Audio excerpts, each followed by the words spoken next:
August 1st, 1759. The plains near Minden, Westphalia.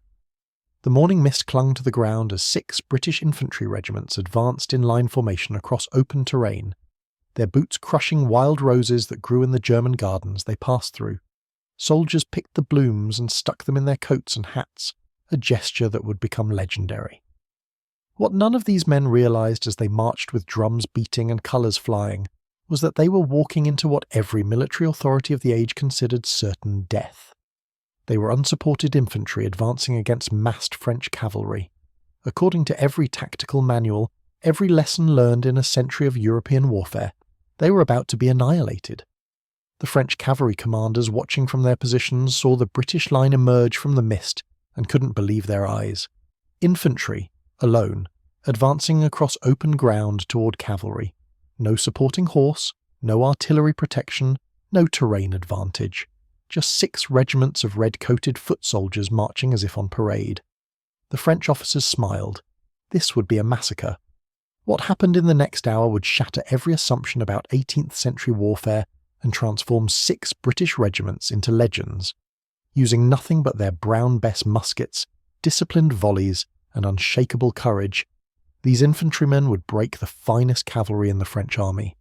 They would repel charge after charge from mounted warriors, whose very appearance was designed to inspire terror. They would stand in the open, exposed to artillery fire that tore gaps in their lines and refused to break. This is the story of how British infantry armed with smoothbore flintlock muskets defeated the pride of French cavalry in one of the most improbable victories in military history. It's about the Brown Bess musket, an ungainly weapon that historians often dismissed as inaccurate and primitive. It's about volley fire, a tactic that transformed individual inaccuracy into collective lethality. And it's about the kind of discipline that allowed men to stand their ground while tons of horseflesh and steel thundered toward them at full gallop. The road to Minden began not with military planning but with political necessity. The 7 Years' War had been raging since 1756, consuming Europe in a conflict that would later be called the first truly global war. In Germany, the stakes were existential.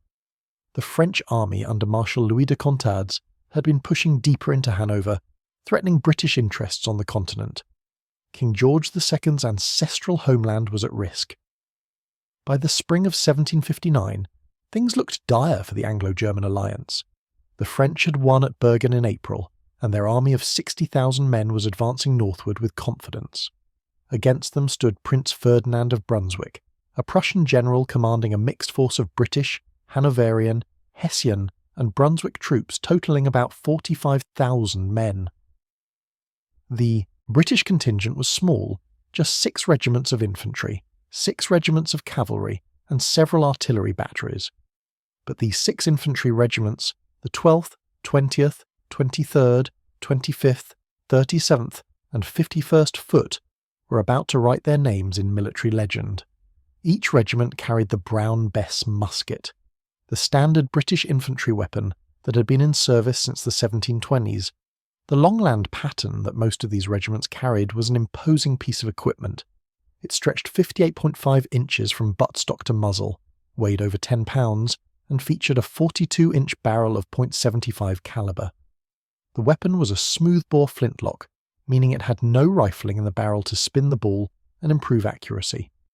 Loading required a complex sequence of movements that had to be drilled into soldiers until they could perform them without thinking. A soldier would bite open a paper cartridge containing powder and ball, prime the pan with a small amount of powder, pour the rest down the barrel, insert the ball wrapped in the torn cartridge paper, and ram everything home with a steel ramrod. Then he would cock the weapon, aim, and pull the trigger. The flint would strike the steel frizzen, creating sparks that ignited the priming powder, which in turn set off the main charge through a touch hole. If everything worked properly, and it didn't always, the musket would fire a .71-inch lead ball weighing about an ounce at a muzzle velocity of somewhere between 1,000 and 1,500 feet per second. The Brown Bess was not an accurate weapon by any modern standard. Contemporary accounts suggested that a soldier might hit a man-sized target at 80 yards if he was lucky, and beyond 100 yards, he might as well fire at the moon. One British officer famously wrote that a soldier must be very unfortunate indeed to be wounded by a common musket at 150 yards, provided his antagonist aimed at him. The bull wobbled and tumbled as it flew through the air, veering unpredictably due to wind, the imperfections in its casting, and the generous windage between ball and barrel that was necessary to allow rapid loading. The musket misfired frequently, particularly in wet weather. The black powder fouled the barrel quickly, making each subsequent shot harder to load. The flash from the pan could blind the shooter momentarily. The kick was substantial. The smoke was choking and obscured vision almost immediately. Yet, in the hands of disciplined troops firing in volleys, the Brown Bess became devastatingly effective. The British had perfected a system of platoon firing that turned individual inaccuracy into collective lethality. Instead of having all men fire at once, British regiments fired by platoons in rotation. This created a nearly continuous rolling fire, with one section always loaded and ready while others reloaded. The theory was simple, but required immense drill and discipline to execute under fire. A British infantry regiment in line formation, 2 ranks deep, presented a continuous front of muskets. When the enemy closed to effective range, typically around 50 to 100 yards, the order would come. Make ready. The front rank would level their muskets. Present. They would aim, not at individuals, but at the centre mass of the enemy formation. Fire. The volley would crash out in a single devastating burst. Smoke would blossom along the line.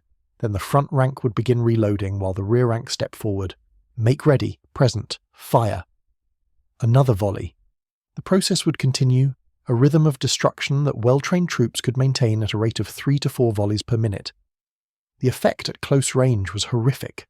A single volley from a regiment of 500 men might send 250 one-ounce lead balls into a space the size of a football field.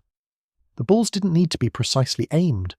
Volume of fire created a probability cloud of death.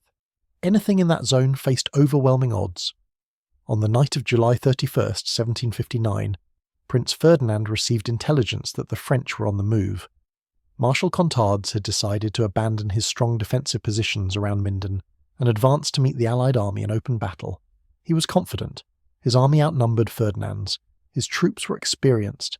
His cavalry was considered the finest in Europe. Ferdinand gave orders for his army to advance at 1 a.m. on August 1st in 8 columns. The plan was to catch the French as they crossed the Bastau River and hit them in echelon formation from the right. On the extreme right would be British and Hanoverian cavalry under Lord George Sackville, tasked with securing the village of Haarlem.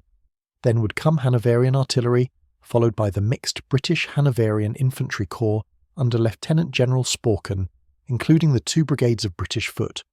Supporting cavalry under Holstein-Gottorp would anchor the left. It was a sound plan, carefully constructed. It would fall apart completely within hours, but for reasons no one could have predicted, that wouldn't matter. The columns began moving in darkness through morning mist. By 7 a.m. they were approaching their positions. The French were also moving, but their advance was chaotic.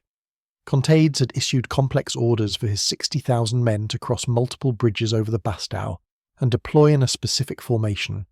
The execution was a mess. Columns bunched up. Others moved too slowly. Officers shouted conflicting orders. By the time the sun began burning off the mist, the French army was still struggling to form up properly. Then something extraordinary happened. Something that would be debated by military historians for centuries. Friedrich von Sporken's division, which included the 6 British regiments, received an order. The exact wording of that order has been lost to history, but according to legend, it was supposed to say that the infantry should advance upon the beating of drums, meaning they should advance when they heard the signal. Drums beat. Instead, it was either misunderstood or mistransmitted as advance to the beating of drums, meaning advance immediately with drums beating. Major General Waldegrave's brigade, consisting of the 12th, 23rd and 37th Foot, stepped off toward the French line. Behind them, Major General Kingsley's brigade with the 20th, 25th and 51st Foot followed. Drums beat the advance. Colours flew above the formations.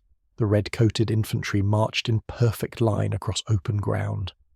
Officers watching from other parts of the Allied line couldn't believe what they were seeing. The British cavalry that was supposed to be on the right flank hadn't arrived yet. Lord Sackville's horse soldiers were still getting organised, moving with frustrating slowness.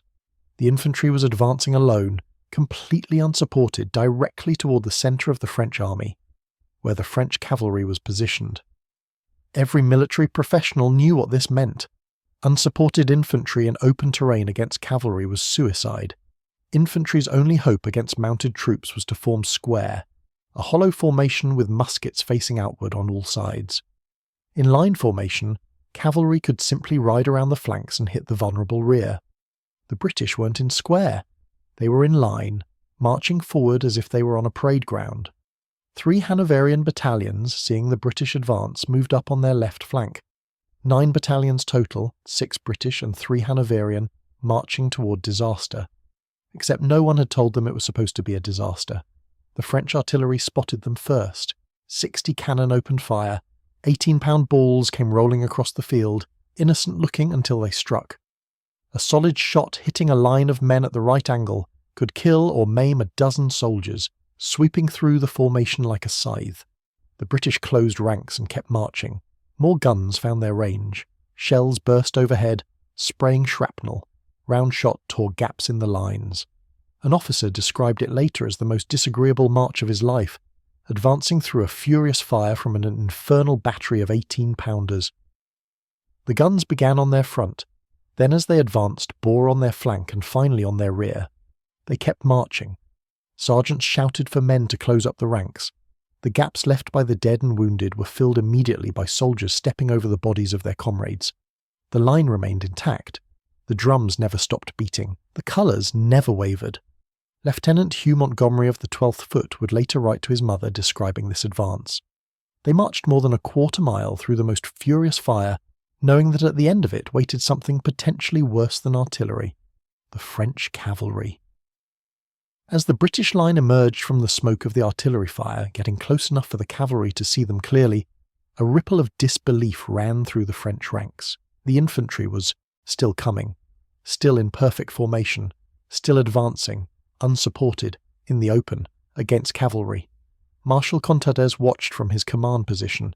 His cavalry commander, Lieutenant General Fitzjames, couldn't believe the opportunity being handed to him. He had thousands of mounted troops at his disposal, elite regiments, the cream of French cavalry, and the British were walking into them like lambs to slaughter. Fitzjames gave the order. The first attack would be delivered by 11 squadrons of Royal Cravats and Mestre de Camp cavalry under the Marquis de Castries. Over 1,000 horsemen formed up. These were not light cavalry. These were heavy horse, big men on big animals trained for the shock charge. Their job was simple: hit the enemy line at full gallop with irresistible momentum. Cavalry could break infantry in seconds if they caught them in line formation. The horses themselves, each weighing half a ton or more, moving at 30 miles per hour, were weapons. Add the sabres, the weight of the riders, the psychological shock of that mass of horseflesh thundering toward you, and most infantry broke before contact. They ran, and once infantry ran, they died. Cavalry could ride down fleeing men with ease, cutting them down from behind. But infantry had to run first. The order was given. The French cavalry began their advance, first at a trot, then building to a canter, finally launching into a full gallop. The ground shook. Over 1,000 sets of hooves hammering the earth created a thunder that could be felt through the soles of boots. The cavalry came on in waves, sabres raised, the morning sun glinting off steel. The front rank of horsemen bore down on Waldegrave's brigade directly at the 12th, 23rd and 37th Foot. The British infantry did not run. They did not form square. They simply stopped advancing, dressed their lines and waited. The officers gave no order to fire, not yet. The cavalry was still too far. At 300 yards, the mounted troops presented a magnificent and terrifying sight. At 200 yards, individual faces became visible. At 100 yards, the temptation to fire must have been nearly overwhelming. But British drill was clear: hold fire until point-blank range, make every shot count. The cavalry thundered closer, 50 yards. The British infantrymen could see the foam on the horses' mouths, the intensity in the riders' eyes. 30 yards. Close enough to hear individual shouts and battle cries. Still no order to fire. The front rank of British infantry stood with muskets level, Brown Bess barrels pointing at the oncoming wall of horseflesh. Sergeants screamed for steadiness. Officers stood behind the line, swords drawn, watching the cavalry come. 10 yards! Fire! The volley crashed out like a single thunderclap. 3 regiments, approximately 1,500 men, all firing at once. If even half of them had their muskets loaded and functional, that was 750 lead balls, each weighing an ounce, all released in the span of a second into a target, zone perhaps 100 yards wide and 10 yards deep. At 10 yards range, the musket balls hadn't had time to develop their characteristic wobble. They flew more or less straight. At 10 yards, even the Brown Bess's legendary inaccuracy didn't matter. The effect on the charging cavalry was catastrophic. Horses collapsed mid-stride, crashing to the ground and throwing their riders. Men were hit multiple times, punched backward out of their saddles. The lead elements of the charge simply disintegrated. One moment there was a wall of horsemen, the next there was a tangled mass of screaming horses, dying men, and chaos. The horses behind couldn't stop. They crashed into the fallen, adding to the carnage. Some cavalry tried to swerve around the wreckage. The British second rank had stepped forward by now. Fire! Another volley. More horses went down. More men fell. The cavalry charge, which moments before had possessed overwhelming momentum, broke apart. Some horsemen, those who had somehow survived both volleys and hadn't been blocked by fallen comrades, actually reached the British line. There were individual moments of savage close combat. Cavalry sabres against bayonets and musket butts. But these were isolated incidents. The charge as a coherent force was finished. Those cavalry who could turned and rode back toward their own lines, leaving behind a field strewn with dead and dying horses and men. The British infantry had stood. They had not broken. They had not run. They had fired 2 volleys at point-blank range and shattered a cavalry charge that should have annihilated them. Then the sergeants began shouting orders, reload, quickly. Because this wouldn't be the last charge. Every soldier knew that. The British line resumed its advance, stepping over and around the casualties from the first charge. The French couldn't believe what they had just witnessed. Unsupported infantry had stopped a cavalry charge in open terrain. It wasn't supposed to be possible. Lieutenant General Fitz-James wasn't ready to accept defeat. He had more cavalry. Much more. The first charge had been 11 squadrons. Now he would send 22 squadrons, double the force. The regiments Royal Étranger, Bourgogne and Brigade du Roi formed up. These were veteran units, experienced horsemen who had fought in multiple campaigns. If anyone could break this stubborn British infantry, it would be them. Over 2,000 horsemen advanced this time. The British saw them coming. The process repeated. The French cavalry built from trot to canter to full gallop. The British infantry stopped, dressed ranks, and waited. The artillery was still firing. Men were still falling to round shot and shell, but the line held. The survivors filled the gaps. The volley fire drill was automatic now, burned into muscle memory by countless hours of drill. The cavalry closed, 100 yards, 50 yards, 30 yards. The British could see these were fresh troops, not survivors of the first charge. New men, new horses, just as determined, just as convinced that their sheer mass and momentum would carry them through. 10 yards. Fire! The volley tore through the lead ranks of cavalry. Horses collapsed, riders fell. But this time, there were so many more of them. Some of the cavalry pushed through the wreckage of the first rank and kept coming. The second British rank fired. More cavalry went down, but not all. Some squadrons actually broke through the first line of British infantry. For a moment, it looked like the charge might succeed. Cavalry and infantry mixed in brutal close quarters fighting. Then the Hanoverian battalions on the left flank fired into the cavalry that had penetrated the line. The French horsemen, caught in a crossfire between the remaining British front line and the Hanoverian volleys, found themselves in a kill zone. Horses and men fell in heaps. The momentum that had carried them through the first line died completely. Those cavalry who could extract themselves turned and rode back, leaving more casualties behind. The second charge had failed. The British resumed their advance. They had now repelled 2 major cavalry charges. Their formations were battered. Gaps in the ranks showed where men had fallen. The regimental colours bore tears and scorch marks, but they were still advancing, still in line formation, still moving toward the French positions, and the French cavalry wasn't finished. This time the elite would attack. The Gendarmerie de France and the Royal Carabiniers under the Marquis de Poyan. These were not ordinary cavalry. The gendarmerie could trace their lineage back centuries to the armoured knights of medieval France. The Carabiniers were an elite corps, originally armed with carbines but now serving as heavy shock cavalry. Together, they represented the finest mounted troops France could field. The gendarmerie alone fielded 16 companies organised into 8 squadrons, nearly 400 men at full strength. The Carabiniers had 10 squadrons. This third charge would involve over 2,000 of France's best cavalry. The commanders believed that if anyone could break these impossibly stubborn British infantry, it would be the elite troops. The gendarmerie and Carabiniers formed up. These horsemen knew they were the best. They had proven it in battle after battle across Europe. They had charged at Fontenoy and carried the day. They were confident. The order came, they advanced. This time the charge was even more disciplined than the previous two. These were veteran units with experienced commanders. They maintained formation better.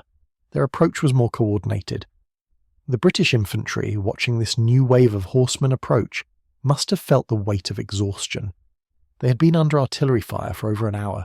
They had already fought off 2 cavalry charges. Men were wounded, tired, running low on ammunition. The sergeants moved along the lines, distributing cartridges from the fallen to those still fighting. The drums continued to beat. The officers called for steadiness.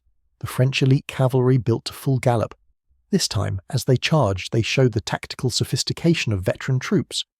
They didn't charge in a single wave, but in multiple lines, so that if the first line was stopped, the second and third would be fresh. It was sound tactics. It should have worked. The first line of French cavalry hit the British volleys at point-blank range. The same devastating pattern played out. Horses collapsed, riders fell, chaos erupted at the point of contact. But this time, the second and third lines of cavalry kept coming. They had momentum. They had numbers. Some of them broke through the first British line completely. For several terrifying seconds, French cavalry were in among the British infantry.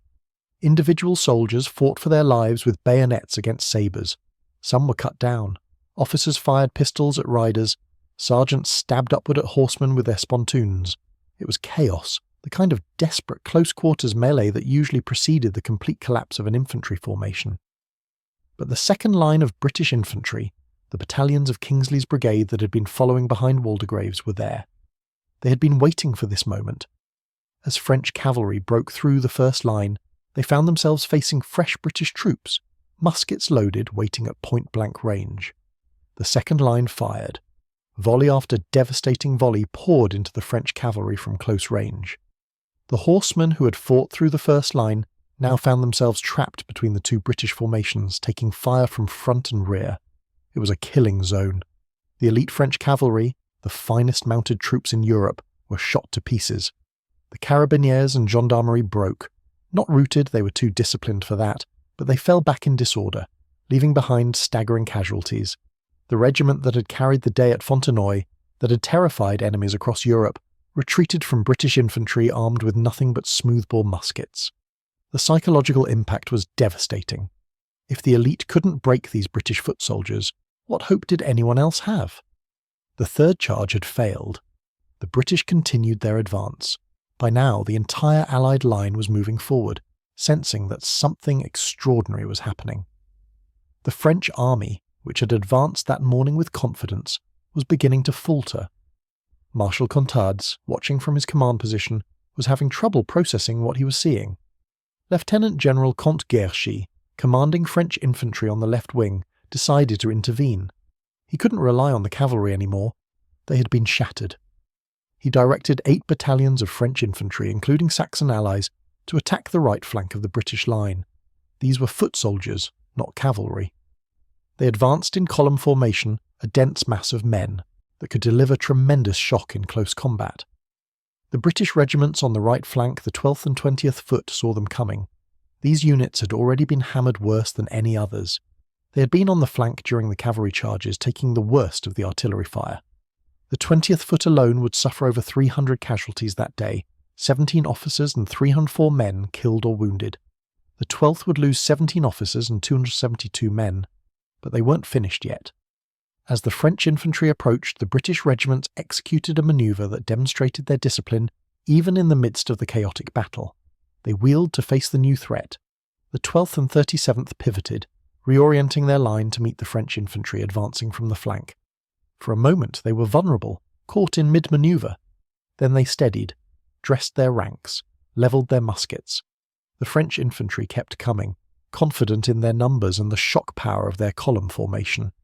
The British let them close to 50 yards. Then the volleys began. Volley after volley, that terrible rolling fire that British infantry had perfected poured into the French column. The mathematics of line versus column became brutally apparent. The French, in column formation, had perhaps 50 to 60 men across their front. The British in line had several hundred muskets that could bear on that front. The French could only return fire with their front ranks, maybe 100 muskets at most. The British had 500 or more, all firing into the same target area. The French column absorbed horrific casualties. Men in the front ranks fell in heaps. Those behind them stumbled over the bodies. The tight formation that gave columns their shock power became a liability. Musket balls that missed the front rank hit men in the second or third. There was nowhere to go, no room to manoeuvre. The column simply took the fire and bled. The French infantry tried to deploy from column into line, to spread out and bring more muskets to bear. But deploying under fire was one of the most difficult manoeuvres in 18th century warfare, requiring discipline and time. The British didn't give them time. The volleys continued, relentless, mechanical, devastating. After several minutes of this one-sided exchange, the French infantry broke. They fell back in disorder, their attack shattered. Marshal Contades, watching his infantry retreat after his cavalry had been destroyed, realised the battle was lost. He gave orders for a general withdrawal. The French army, 60,000 strong that morning, began falling back toward Minden and the bridges over the Weser. The British infantry kept advancing, now supported by the rest of the Allied line. Hanoverian and Hessian troops moved forward. British artillery galloped up to add their fire to the pursuit. The French retreat was beginning to turn into a rout. This was the moment that cavalry existed for. When an enemy army was withdrawing in disorder, cavalry could turn a defeat into a disaster. A vigorous cavalry pursuit could capture artillery, baggage trains and thousands of prisoners. It could transform a tactical victory into a strategic annihilation. Prince Ferdinand knew this. He gave orders for the British and Hanoverian cavalry under Lord George Sackville to advance and charge the retreating French. The cavalry had finally arrived, finally gotten organised. They were fresh, ready, and positioned perfectly to exploit the victory. Sackville received the order and did nothing. Ferdinand sent a second order. Sackville still didn't move. A third order arrived. The cavalry sat in place. The Marquis of Granby, Sackville's deputy, actually tried to lead the cavalry forward, believing there had been some misunderstanding. Sackville ordered him to halt. 4 separate times Ferdinand sent orders for the cavalry to charge. 4 times Sackville refused. The reasons why have been debated for centuries. Some historians suggest there was bad blood between Ferdinand and Sackville, personal animosity that made Sackville unwilling to obey. Others point to possible confusion in the orders, though this seems unlikely given that 4 separate messages were sent. Some suggest Sackville froze, paralysed by the magnitude of the moment. Whatever the reason, the result was clear. The British and Hanoverian cavalry never charged. The French army, battered and demoralised but still intact, was allowed to retreat across the Weser. They lost heavily. Estimates suggest between 7,000 and 11,000 French casualties, including hundreds of their finest cavalry and many guns and standards. But it wasn't the complete destruction it could have been. The Allied casualties were about 2,800, more than half of them British infantry. The 6 regiments that had advanced against the French cavalry bore the heaviest losses, but they had won. They had achieved something that military theorists had considered impossible. Unsupported infantry in line formation had broken massed cavalry charges through nothing but disciplined musket fire. Marshal Contades, in his official report, wrote words that would become famous. "I never thought to see a single line of infantry break through 3 lines of cavalry, ranked in order of battle, and tumble them to ruin." Prince Ferdinand, visiting the battlefield afterward, looked at the ground littered with French cavalry casualties and the position where the British infantry had stood. He reportedly said, "It was here that the British infantry won immortal glory." The 6 regiments would carry Minden as a battle honour forever after. They became known as the Minden regiments. To this day, their successor units commemorate August 1st as Minden Day, wearing roses in their caps in memory of the flowers the soldiers picked on their way to battle. The victory at Minden became part of Britain's Annus Mirabilis, the year of victories in 1759. Quebec fell to Wolfe. The French fleet was defeated at Lagos and Quiberon Bay, and, at Minden, British infantry had proven that discipline and firepower could defeat cavalry charges that should have been unstoppable. But the true hero of Minden wasn't the generals or even the regiments as units. It was the Brown Bess musket, and more importantly the system of drill and volley fire that turned an inaccurate smoothbore into a weapon of mass destruction. Consider the mathematics. A Brown Bess at 100 yards might have only a 10 or 20% chance of hitting a man-sized target when fired by an individual soldier. But when 500 men fired at once at a formation of cavalry charging toward them, the probability changed completely. Even with a 15% hit rate, that was 75 hits from a single volley. And the British weren't firing just one volley. They were firing multiple volleys as the cavalry closed, reloading in rotation so that one section was always ready to fire. The French cavalry that charged at Minden faced 3, 4, sometimes 5 volleys before they ever reached the British line. Each volley took down dozens of horses and men. By the time the survivors reached the infantry, if they reached them at all, their formations were shattered, their momentum gone, and they faced British bayonets and a final point-blank volley. The Brown Bess fired a heavy ball, a full ounce of lead. At close range, that projectile could punch through a breastplate, break bones, kill a horse with a single shot. The wound ballistics were horrific. An ounce of lead travelling at 1,000 feet per second, soft and deforming on impact, created massive tissue damage. Men hit in the torso or head almost never survived. Hits to limbs often resulted in amputation. The weapon was primitive by any technical standard. It was inaccurate beyond 100 yards. It misfired frequently.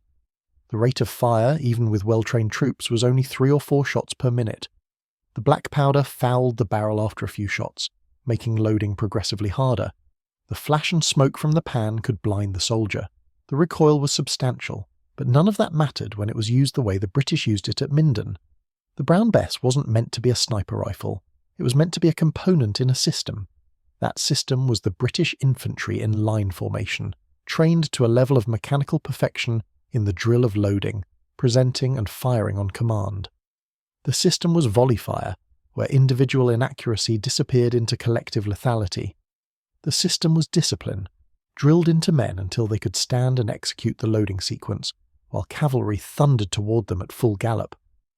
Lord George Sackville's refusal to charge became a scandal. He was court-martialed, found guilty of disobeying orders, and declared unfit to serve His Majesty in any military capacity whatever. It was a harsh sentence, one of the harshest ever given to a senior British officer. Sackville's military career was over. He would later change his name to George Germain and serve as Secretary of State for the Colonies during the American Revolution, where his decisions would contribute to Britain's loss of the American colonies.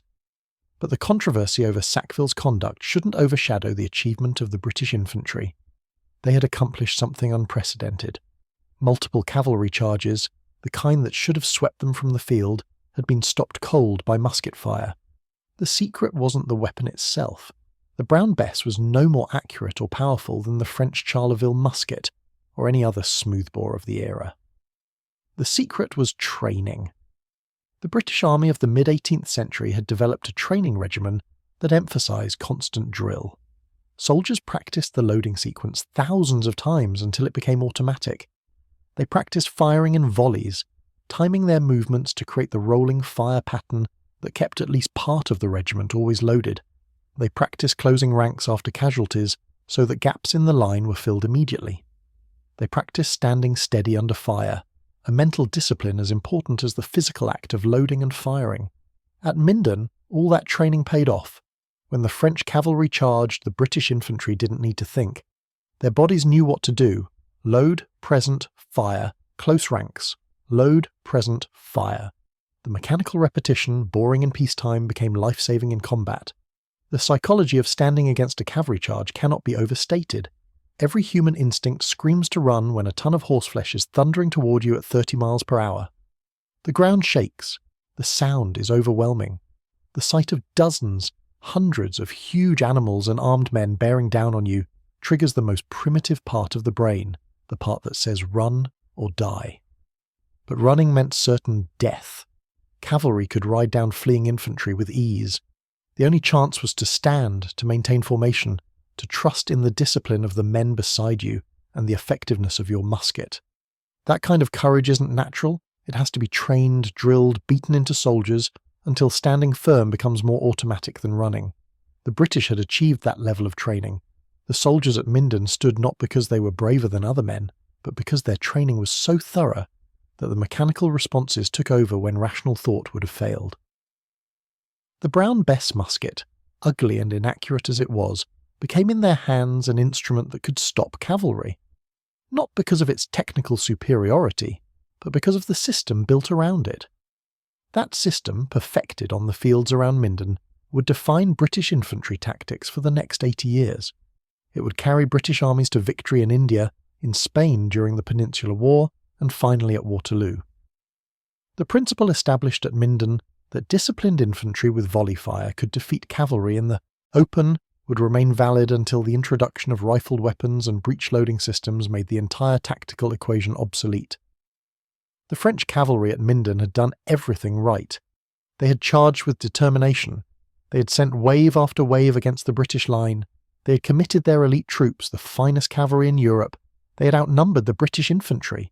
They had caught the British in the open, in line formation, without supporting cavalry or adequate artillery protection. By every rule of 18th century warfare, they should have won. They didn't, because the British had mastered a system that transformed individual soldiers with inaccurate muskets into a precision instrument of war. The Brown Bess musket would remain in British service until 1838, over 100 years after the first Longland patterns were issued. Millions were produced. The weapon served in every British conflict of the 18th and early 19th centuries. It fought in the American Revolution on both sides. It fought in India, in Egypt, in Spain and Portugal. It fought at Waterloo, where British squares, essentially the same volley fire system as Minden, but in a formation designed to have no flanks, stopped French cavalry charges just as decisively. But Minden was where it earned its reputation, where British infantry proved that with discipline and training, even a technically inferior weapon could dominate the battlefield. The flowers that British soldiers picked that morning, stuck in their coats and hats as they advanced, became part of the legend. The regiments still wear roses on Minden Day, remembering the day their predecessors marched into history. The battlefield today is peaceful farmland. There's a monument commemorating the battle, visited mostly by military historians and British Army personnel on pilgrimage. The ground where thousands of French cavalry fell to British musket fire grows crops now. The exact spot where those 6 regiments stood, where they fired volley after volley into charging cavalry, looks like any other piece of German countryside. But on August 1st, 1759, it was the place where the impossible happened, where infantry armed with smoothbore flintlock muskets stood in the open against the finest cavalry in Europe and not only survived but won.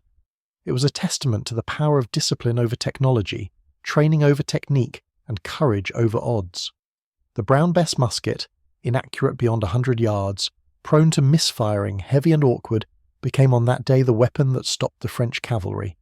Not through any individual shot, but through the massed volleys of disciplined men who stood their ground when everything told them to run. Marshal Contades never recovered from the defeat. He was relieved of command and retired in disgrace. The French cavalry regiments that charged at Minden were rebuilt, but they never quite recovered their confidence. The psychological blow of being stopped by infantry in the open was too severe. British infantry, on the other hand, gained a reputation that would last for generations. They became known as the steadiest troops in Europe, the infantry who would stand against anything. That reputation was built on many battles, but Minden was where it was forged. 6 regiments, unsupported and alone, advancing with drums beating and flowers in their hats, standing against cavalry charges that should have destroyed them, firing their Brown Bess muskets with mechanical precision until the enemy broke. The mathematics of Minden were simple but devastating. Cavalry needed momentum and shock to break infantry. Infantry needed to stop that momentum before it reached them. The Brown Bess musket, for all its limitations, had just enough range and just enough killing power to do that, if used correctly. At 50 yards, a volley from 500 muskets created a wall of lead that horses and men couldn't survive. The cavalry that charged at Minden learned that lesson the hardest way possible. The survivors carried the memory of those British volleys for the rest of their lives. The sound of 500 muskets firing at once, the sight of their comrades falling in heaps, the discovery that infantry wouldn't break no matter how hard they charged. In the broader context of the 7 Years' War, Minden was a crucial Allied victory that helped secure Hanover and weakened the French position in Germany. The French army, though it escaped destruction due to Sackville's refusal to pursue, was badly damaged and demoralised. The Allied success in Germany contributed to France's eventual exhaustion and willingness to negotiate peace. But more than its strategic impact, Minden became a symbol. It proved that properly trained infantry could dominate the battlefield, even against threats that seemed overwhelming. It validated the British Army's emphasis on drill and discipline over individual marksmanship or tactical innovation. The British military establishment studied Minden and concluded that their system worked. Heavy emphasis on drill, mechanical repetition of loading sequences, volley fire discipline, these were the keys to infantry effectiveness. That lesson guided British military training and doctrine for decades. During the Napoleonic Wars, British infantry squares at Waterloo would use essentially the same tactics to stop French cavalry charges. The technology was the same, Brown Bess muskets or their close descendants. The system was the same, disciplined volley fire. The results were the same, cavalry defeated by infantry that refused to break. It wasn't until the mid-19th century, with the introduction of rifled muskets and eventually breech-loading rifles, that the tactical paradigm shifted. When infantry weapons could reliably hit targets at 300 or 400 yards, the entire equation changed. Cavalry could no longer close to charging distance against prepared infantry. The day of the massed cavalry charge was over. But for nearly a century, from Minden to the Crimean War, the principles established on that August morning in 1759 held true. Disciplined infantry with smoothbore muskets, properly trained and properly led, could defeat cavalry in the open. The Brown Bess musket deserves recognition not for technical brilliance, but for being good enough. It was reliable enough, powerful enough, and simple enough to serve as the foundation for a tactical system that dominated European warfare for generations. In the hands of well-trained troops, its limitations didn't matter.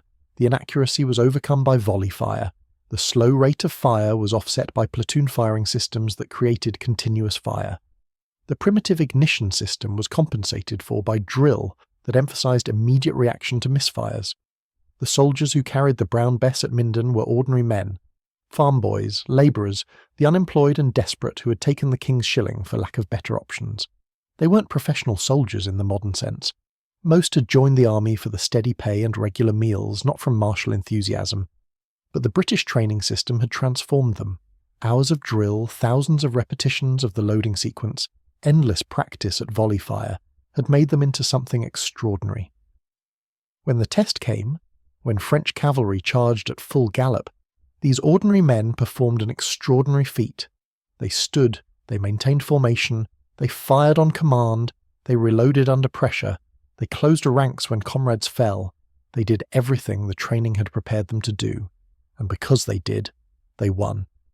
That's the real story of Minden. Not miraculous weapon technology or tactical genius, but simple, brutal effectiveness of training and discipline. The Brown Bess musket was the instrument, but the British soldier was the weapon. The battle influenced military thinking across Europe. Prussian, Austrian and Russian observers studied reports of Minden, trying to understand how infantry had defeated cavalry. The conclusion most reached was that British infantry drill was superior, emphasizing the mechanical aspects of firing volleys over individual marksmanship or tactical flexibility. Some European armies tried to adopt similar training methods with mixed results. The level of training British infantry received was expensive and time-consuming, requiring years to produce truly effective soldiers. Many continental armies couldn't match that investment. The French, particularly, struggled with the lesson of Minden. Their military culture emphasized elan, aggressive spirit, and the shock power of massed formations. The idea that mechanical drill and defensive tactics could defeat aggressive offence didn't fit their military philosophy. It would take them decades and many more defeats to fully accept that lesson. The legacy of Minden lives on in unexpected places. The tradition of wearing roses on August 1st continues in the modern descendants of the original 6 regiments. The battle is studied in military academies as an example of infantry tactics against cavalry. The story is told to new generations of British soldiers as part of their regimental history. But perhaps the most important legacy is the principle that Minden established. Technology alone doesn't win battles. The best weapon in the world is useless without soldiers trained to use it effectively. The Brown Bess wasn't the best musket of its era. It wasn't significantly better than its French, Prussian or Austrian equivalents. But in the hands of British infantry at Minden, it became the weapon that stopped the finest cavalry in Europe. That transformation from ordinary musket to battle-winning weapon happened because of training, discipline and courage. Those qualities can't be manufactured in a factory. They have to be developed in soldiers through constant drill and practice. The British understood that in the 18th century, and it gave them a military advantage that lasted for generations. When the French cavalry at Minden saw unsupported British infantry advancing toward them, they laughed. When those same British infantry fired volley after devastating volley, breaking charge after charge, the laughter stopped. By the time the battle ended and the French army was in retreat, the cavalry that had started the day as the pride of the French army was shattered, not by superior technology or overwhelming numbers, but by British soldiers with Brown Bess muskets who stood their ground and fired on command. That's the story of Minden. That's the story of the Brown Bess. And that's the story of what discipline and training can achieve, even with weapons that textbooks dismiss as primitive and inaccurate. The smoothbore flintlock musket, in the hands of soldiers who knew how to use it, could stop a cavalry charge. Minden proved it, and the British infantry never forgot.